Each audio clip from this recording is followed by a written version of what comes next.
Medium light Tanzania, brewed as paper filtered pour. Citrus forward, structured with body.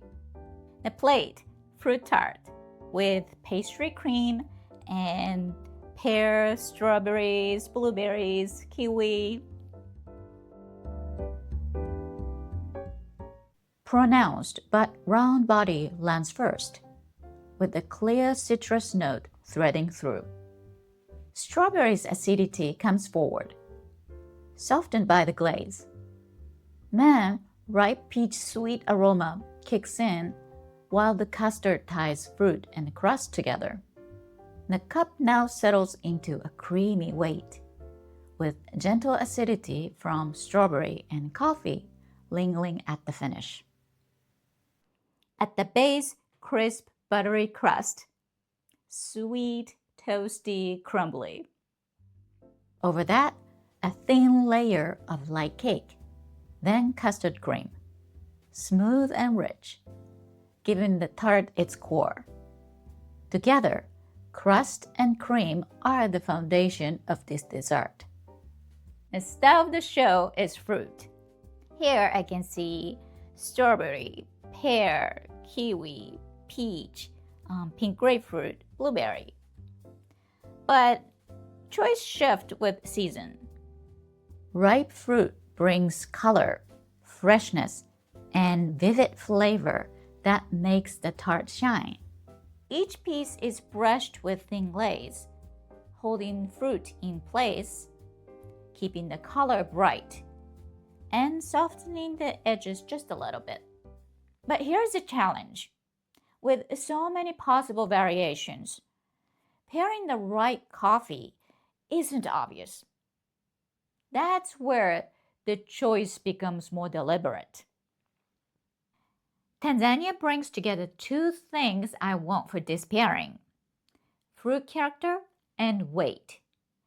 Its profile has a strong acidity as a backbone, but also real body and depth. Roasted in the medium light to medium range, the fruit stays clear while the structure firms up. You get aroma and definition without pushing the acidity into sharpness. Kilimanjaro has long been used as a mark of top-tier Tanzania. With premium lots, roasters sometimes play it too safe and keep the roast very light, which leads people to read the coffee as high acidity only. The acidity is strong, yes, but the bean also carries body. For brewing, I can lean the cup toward fruit expression, slightly lower water temperature to bring softer sweetness, a faster flow to keep acidity, and the paper filter for a crisper finish. So the cup carries both fruit and weight, and that balance is exactly what makes it perfect pairing for tart that shifts so much with season and the choice of fruit. Fruit tarts can change with season. Berries, citrus, even tropical fruit. But no matter the variation, they always bring the same two qualities: sweetness and acidity from fresh fruit. Tanzania fits because it can move with those shifts.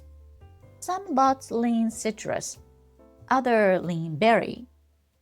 Either way, the fruity note in the cup can mirror or sit comfortably with the fruit on the tart. It aligns without overpowering. That flexibility is what makes it steady. Whatever fruit is used, the coffee has a way to connect. And the foundation matters just as much. Crust and custard cream give sweetness, richness, and structure. A coffee that's too sharp would fight that. One that's too heavy would bury it. Tanzania does neither. Its body supports crust and cream without weighing them down. The cream softens transitions between fruit and crust. The rounded body of Tanzania locks into that role, steadying the bite instead of pushing against it. The crust's light sweetness and toasty edge also find support here. The depth of the coffee underlines it without adding bitterness. So fruit and foundation both find a balance. The tart carries its weight, and coffee supports, and together they lift the fruit to the center. That's why this pairing works. Tanzania gives both fruit note and the structure, so it connects it across variations and hold the tart together. With the fruit tart, I step back and think about two constants: the fresh fruit on top and the tart with cream underneath. For fruit, I look for coffee that shows fruit note, but isn't carried only by acidity.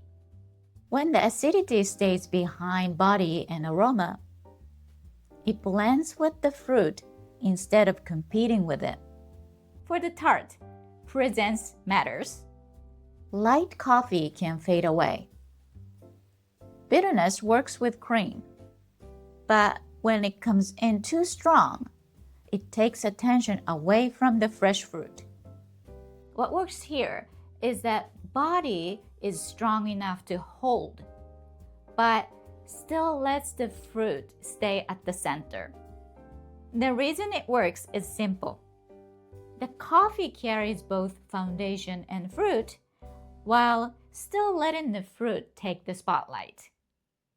So that's today's pairing: medium light Tanzania with a defined body, vivid aroma, and clear fruit note that makes fruit tart come alive. Next time, it's pumpkin pie. Creamy filling, warm spice, a denser base. A very different challenge for the cup. Join me for the next one. Subscribe so you won't miss it. Thank you for exploring with me today. I'll see you at the next pairing.